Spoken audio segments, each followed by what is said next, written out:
Армысыздар, әр сәрсенбіде ашық диалог. Бүгін біз сұхбатты IT салаға арнаймыз. Сұрақ көп, жауапта жоқ емес. Бүгін біздің студиямызға қонаққа облыстық цифрлық технологиялар басқармасының басшысы Нәби Даужанов келіп отыр. Аға, қош келдіңіз. Қош келдік. Жалпы енді алысқа бармай-ақ кешегі форумнан бастасақ әңгімені. Жұма күні бірінші IT форум өткіздіңіздер. Жарыққа шықты, халықтың барлығы хабардар. Дегенмен де әлі де көрмеген ағайындар бар, көруге ниеттілер де бар. Жалпы осы форумның ең басты ұтымды тұсы қандай? Қысқа нұсқа айтып өтші. Өзіңіз айтып кеткендей, жұма күні аймақтық IT форум өткіздік. Бұл форумна смарт қызыларда аймақтың цифрлық трансформациясы деп аталады. Бұл форумның негізі Зерде деген ұлттық акционерлік қоғам бар, ақпарат технологиялық осы Зерде қоғамының қолдауыменен өзіміздің аймақта атқарылып жатырған IT саласындағы жұмыстарды көрсету, бірінші жағынан, екінші жағынан түйткілді мәселелерді талқыға салу, одан соң тың жобаларды талқылап, келешек біздің осы IT саласына енгізуге жұмыс жасау. Сөзіңізді бөлейін аға. Жалпы осы форум өткеннен кейін, қазір енді әлеуметтік желінің қызған уақыты өзіңіз білесіз. Осыншама форумның не қажеті бар, сырттан келетін спикерлер онсыз да көп қой, неліктен қаржыны сыртқа шашамыз деген сынды жаңағыдай екі жақты пікірлер қаптап кетті. Жалпы бұл форумның берері не соны? Қандай да бір адам болмаса, қандай да бір ағза болмасын, жеке өзінің жаңағы кеңістігінде ешкіммен байланыспай, өзімен өзі дамитын болса, ол алысқа бармайды. Сондықтан біз өзіміздің жаңа айтып отқан жетістіктерімізді көрсеткеніміз бір жағы және екінші сырттан жағы келген қатысушылардың тың жобаларын талқылап, соны келешекке өзімізге жаңағы ендіруге ұмтылғанымыз. Осы мақсат сол болды. Сосын спикерлерге байланысты шетелден, біздің шетелден шын мәнісінде бір-ақ қана спикер болды. Ол шетелде отырғанымызда Татарстаннан келді. Яғни екінші спикеріміз ол Малайзия азаматы, бірақ ол Шымкент қаласындағы Silkway City, Silkway University деп аталатын университет бар, сол университеттің деканы. Яғни айта кету керек, бұл келген барлық сырттан келген қатысушылар өз қаражат есебіне келді. Форум дегеннен шығады ғой. Жалпы осы министрлік өкілі де алдында бір есебінде айтып қалды. Қазақстан халқының 80% цифрлы сауатты. Жалпы біздің ауыл аймақтарда, шеткер аймақтарда халықтың цифрлық сауаттылық деңгейін қалай бағалауға болады? Бұл қандай параметрлер бойынша жасалды деп ойлайсыз? Яғни мәліметтер қайдан, неге сүйеніп алынып отыр дейсіз ғой? Бұл жайдан жарияланған мәліметтер емес, себебі бізде елімізде цифрлы Қазақстан деген мемлекеттік бағдарлама жұмыс істеуде. 2018-ден бастап 22 жылға дейін осы бағдарламаның төңірегінде біз барлық өзіміздің іс-әрекеттерімізді жүзеге асырудамыз. Осы бағдарламаның жаңағы бағдарламаға сәйкес Қазақстан халқының 80% 2019 жылы, 20 жылы 81-де 5%, 22 жылы 83% осы цифрлық сауаттылыққа ие болу керек. Осындай міндеттеме қойылған. Енді осы бойынша біз әрине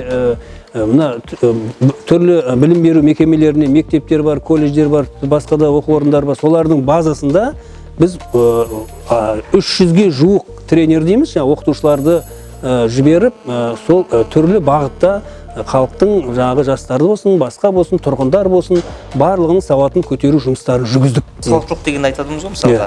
Сіздің айтып отқаныңыз меже.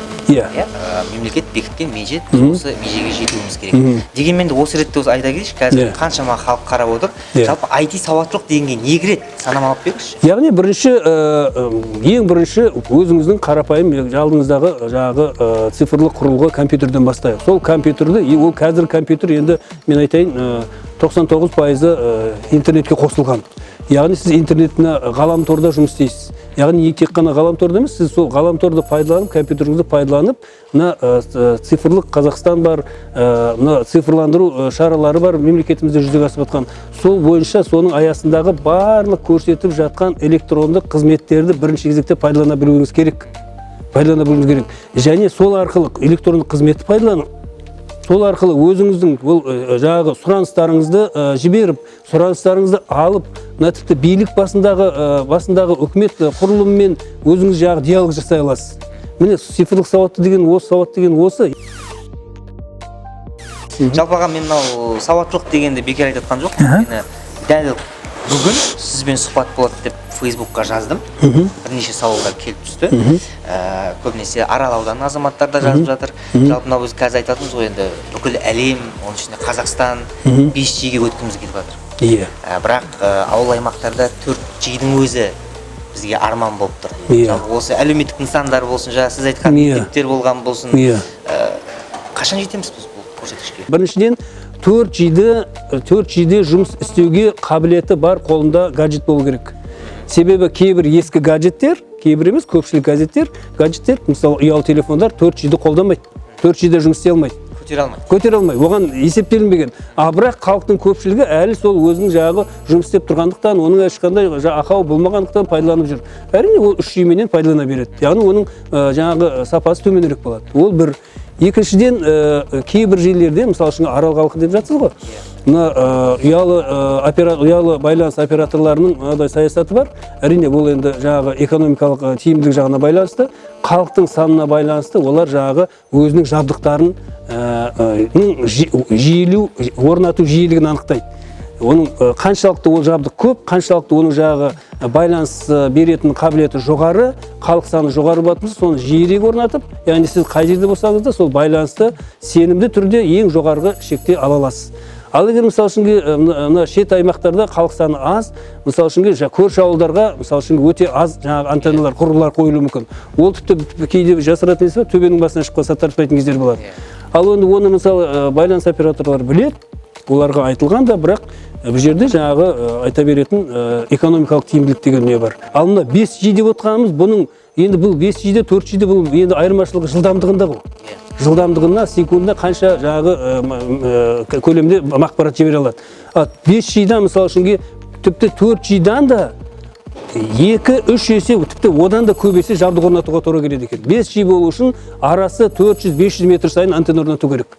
Ал қазіргі 4G-дағы қажеттілікті өтей алмай отқанда ол 5G-дің антеннасын жаңағы халқы аз жерге орнатады дегенге мен әлі онша сене қоймаймын. Ал енді біздің өңірге оралайық. Қызылорда облысын білесіз, Қызылорда қаласын білесіз, бізде экологиялық аймақ болып саналамыз. Жалпы біздегі IT система дейміз ғой, енді ақылды қала функциясы қаншалықты орындалады? Мен не енгізілгенін айтайын. Енгізілгенін айтайын. Бізде мына қалада осы жалпы мына Smart City концепциясы бойынша біздің Қызылорда қаласы соның ішінде осы ақылды қалалар санатына кіру міндеті жоқ бізде қазір. Жаңа айтып өттім, Нұр-Сұлтан қаласы, Алматы қаласы, Қарағанды, Шымкент, Ақтөбе, осы қалалар ғана осы әзірге біздің жаңағы ақылды қалалар санатына кіруге осылар міндет қойылған. Бізге ондай міндет әзірге жоқ. Біз әзірге осы ақылды қалалар концепциясының элементтерін ғана енгізудеміз. Яғни дайындық десе де болады, Біз не істедік? Біз ең бірінші осы автоматтандырылған, осы ақылды қалалардың элементі енген бірінші сала бұл білім беру саласы деп айтуға болады. Білім беру саласындағы мысалы көрсетілетін қызметтер қазіргі осы Қызылорда қаласында 100% автоматтандырылған. 100% автоматтандырылған, ол мектепке баланың жазылуы, тіркелуі, балабақшаға тіркелуі, балаға жаңағымызда тегін тамақ немесе жеңілдетілген жаңағы бағаменен тамақ берілуге ұсыныс беруі, мысалы үшін ол кейбір балаларды жаңағы денсаулығына байланысты жаңағы көлікпен жақындатып салу қызметінің көрсетілуі, мына жаздық лагерлерге жазылуы, айта берсе көп. Денсаулық сақтау саласында сондай. Осы емханаларда, ауруханаларда электрондық кезектер, даму мет деген бізде не бар, қосымша бар. Сол даму метті қазір бізге толық енген, жалғыз біздің облыста емес, басқа облыстарда енген. Осы даму меттің біз нәтижесін көріп отырмыз қазір. Аға, жақсы айтып отырсыз. Өте орнымен қолмен қойғанда айтып отырсыз. Бірақ дегенмен де қазір осыға айтамыз ба, халықта ажиотаж көп та. Дәл осы әлеуметтік желінің өзін бір айдың ішінде мониторинг жүргізетін болсақ, сол мектеп жағалаған ата-ана, сол аяғы, сол дәрігердің кезегін күтіп тұрған науқас, әлі де цифрландырудың игілігін толыққанды көре алмаймыз деп халық қайта айта береді. Бұның бір нүктесі бар ма? Бар. Себебі бұл жерде бірыңғай жаңағы осы қызмет берушілерді кінәлауға болмайды. Себебі жаңағы айтып отқан халықтың цифрлық сауаттылығы деген мәселе осы жерде көрінеді. Егер халық бұрынғы дәстүрлі әдіспенен үйреніп қалған жаңағы жолменен сөйтіп бара беретін болса, әрине ол ешқашан баяғы жартас бір жартас ол орнына жылжымайды. Біріншіден халықтың цифрлық сауаттылығы жоғары болу керек. Цифрлық сауаттылығы жоғары азамат міндетті түрде қандай бүгінгі таңда қызмет көрсетіледі, міндетті түрде соны қолданады. Жалпыға енді жаңа айтып отырмыз ғой, қауіпсіз қала дейміз, Smart City деп айтамыз. Әдемілеп айтқан кезде. Ақылды қала. Біз нақты проблемаға орайлықшы. Мысалға, жақында өзіңіз білесіз, Қызылорда қаласында мына аялдамадағы оқиғаны жақында. Мектеп балаларының қауіпсіздігі мәселесі. Содан бері әлеуметтік желіде көптеген алаңдаушылықтар болды. Оны ашық айтуымыз керек, өйткені қауіпсіздік қашанда бірінші орында. Әсіресе бала қауіпсіздігі. Дәл осы тұрғыдан келген кезде біздің IT жобалардың ішінде осы қауіпсіздік бағытында қандай жобалар еніп жатыр Қызылордаға? Бұл енді мына көліктегі қауіпсіздік бойынша мына бұрын радарлар деген болатын жылдамдық өлшегіштері, ол мына автокөліктерге орнатылады, немесе мына тұрақты түрде тұратыдағы, бірақ оның қасында міндетті түрде жаңағы майы қызметкері қызмет көрсетіп, яғни адам мен адамның кездесу факторы болды ғой. Ол жерде соны болдырмас үшін енді екеуара алыс-беріс болуы мүмкін, енді мүмкін, соны болдырмас үшін осыны уақытша алынып тасталған. Бұны болдырмас үшін оның орнына автоматты түрде жаңағы көліктердің қозғалысын жылдамдығын тіркейтін құрылғылар қажет. Яғни автомат түрде ол көшеде үнемі тұрады, жылдамдық астына дереу сізді суретке түсіріп алады дағы жылдамдығыңызбен қосап, сізге үйіңізге қат келу керек. Ол еніп жатыр. Ол құдай қаласа, биыл жоспарда бар болатын, бірақ бір шамалы бір объективті жағдайларға байланысты келесі жылға ауысып отыр. Негізі басы бар, жобасы дайындалған, қанша құрылғы алу керек, ол қандай болу керек, оны техникалық сипаттамалары бюджеттік комиссияға ұсыным дайындалып, сол жұмыс жүргізіліп жатыр.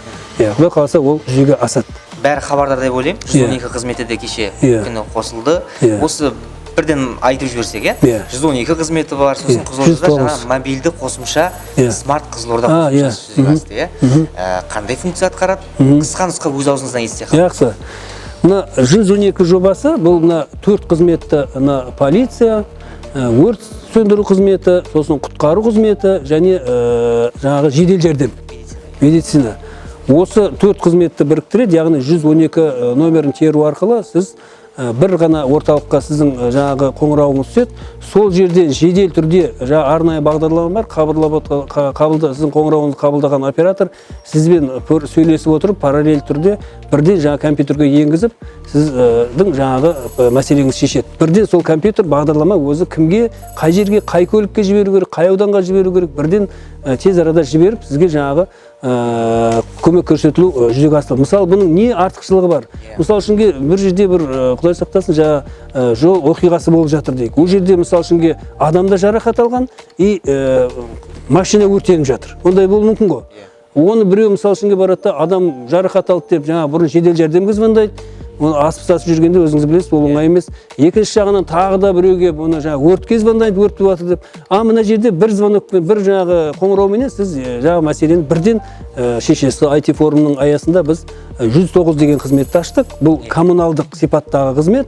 Яғни біздің 112-міз бұл жағы экстрен, яғни шұғыл сипаттағы қызмет болатын болса, 109 бұл кәдімгі коммуналдық шұғыл емес сипаттағы қызмет. Бұл жаңағы тұрғын үй коммуналдық шаруашылығына байланысты электр энергиясы бар. Әлеуметтік мәселелер халықтың. Әлеуметтік тұрғын үй электр энергиясы бар, газыңыз бар.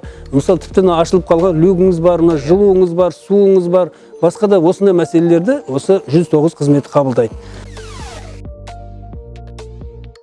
Цифрландыру дегеннен шығады ғой. Өз көрші аймақтарымыздың өзі қазір ауыл шаруашылығында өте жақсы пайдаланады цифровизацияны. Дрондар арқылы егістіктердің өнімділігін тексеру арқылы, мониторинг жасау арқылы жақсы бір тәжірибелері бар. Жалпы біздің өңірде ауыл шаруашылығы мақсатындағы IT жобалар қаншалықты игеріліп жатыр. Айтып жүрміз ғой, сөз арасында қойларға чип орнату деген секілді, сол арқылы оларды бір смартфонмен қойшы басқару деген секілді. Сол кезеңге біз қашан келеміз аға? Құдай қаласа, мұны мен екі жобаны атап өтейін қазір. Бірі бізде дрон деп айтып кеттіңіз ғой. Ақмая шаруашылығында, Шиелі ауданында, Ақмая шаруашылығында мына дәл егіншілік деген жоба жүзеге асырылды. Бұның мәнісі мына егіннің үстін жаңағы дронды пайдаланып бірінші ұшып жаңағы егіннің шығу дәрежесін анықтайды. Қай жерде егін жақсы шыққан, қай жерде нашар шыққан, қай жерде жаңағы арам шөп көп, соны анықтап, соның дереу электронды картасы жасалынады да, артынша үлкен дрон бар. Ол кеше өзіңіз жаңағы IT көрмеде көрдіңіз. Оның жаңағы несіне багіне 24 литр жаңағы тыңайтқыш сияды екен. Сол 24 литр тыңайтқышты 5 гектарға жерге жетеді екен. 5 гектар жерге жетеді. Ол енді әрине 24-тің бәріне шашпайды. Тек қана жаңа точно земледелие дейді ғой, дәл егіншілік.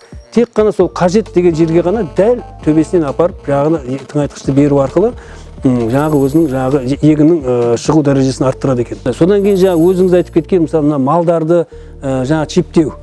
Осындай жобалар бар.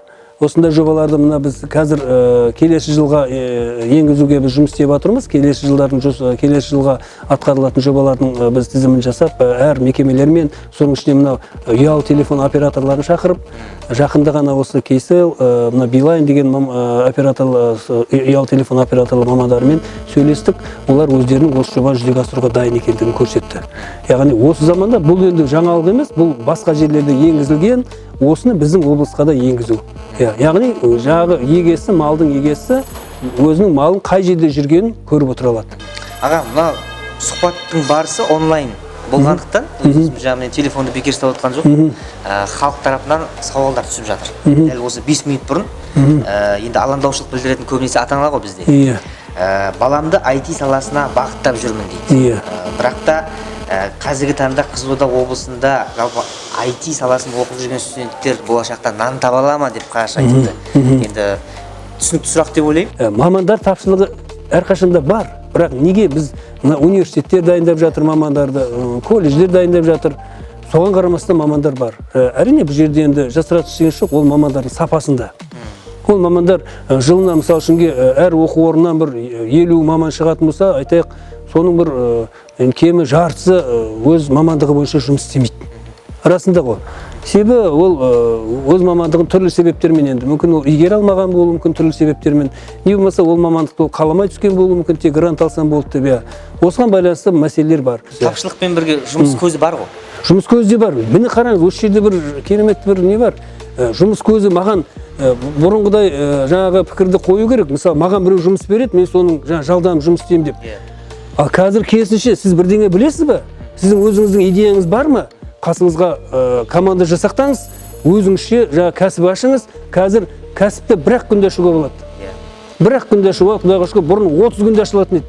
Мен білем, бұрын 30 күнде жаңа қағазыңызды, құжатыңызды тапсырып, анан әкел, мынан әкел.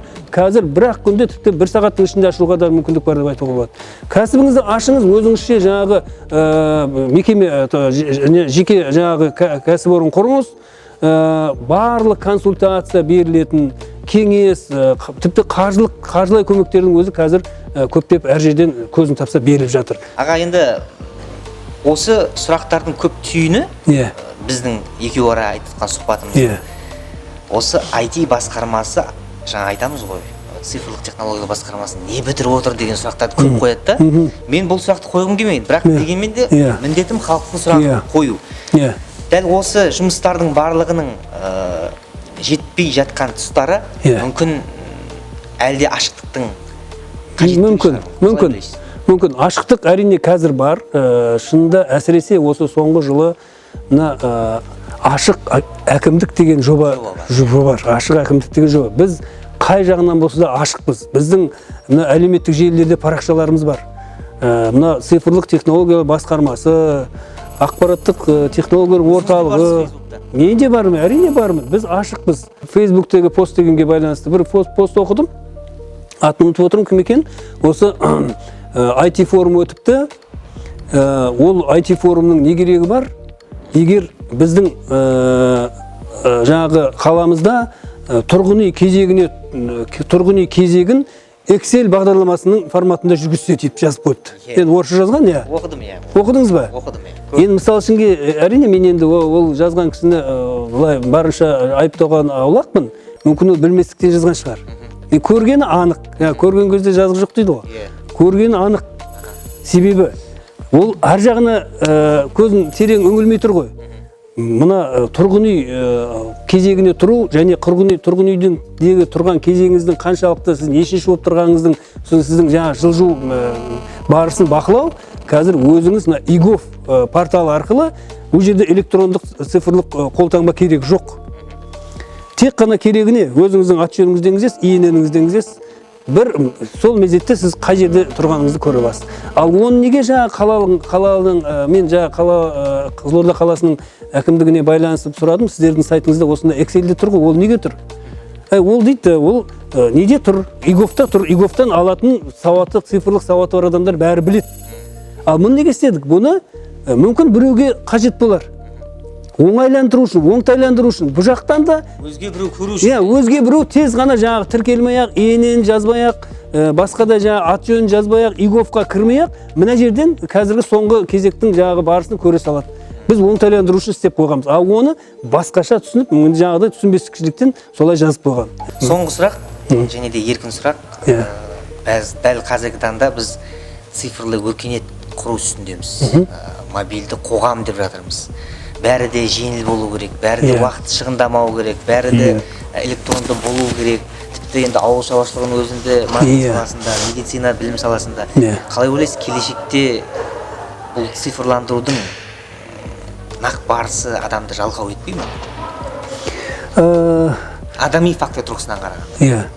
Енді қараңыз, мен оған олай деп ойламаймын. Себебі, мысалы үшінге бұрын мына қазір түрлі белгілі брендтер бар, автомобиль, электроника шығаратын.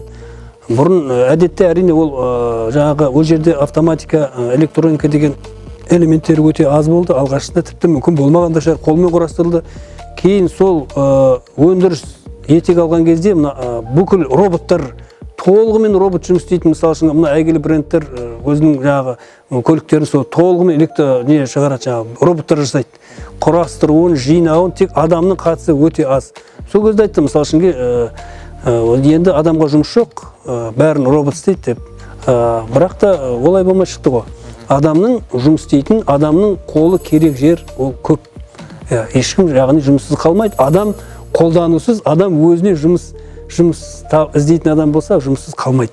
Сондықтан бұдан қорқудың қажет жоқ. Бұл цифрландыру тек адамның өмірін жақсартуға, адамның өмірін ыңғайлы етуге, оның барлық проблемаларын тез, шұғыл түрде, ешқандай жүйкені тоздырмай шешуге көмектесетін бірден бір құрал деп түсіну керек. Дұрыс, рахмет. Осындай ашық әрі объективті жауаптарыңызды әрқашан естуге дайынбыз. Және де өзге де басқарма басшылары дәл сіздей кейбір сұрақтардан айналып өтпей ашық жауап береді деп ойлаймыз. Және де жаңа сөз арасында байқап қалдым, ағылшын тілінде де жақсы біледі екенсіз. Өте соған қарағанда мүмкін кейбір ақпараттар жетпейді деп ойлаймын халыққа. Мүмкін. Рахмет көп сізге. Рахмет сізге де.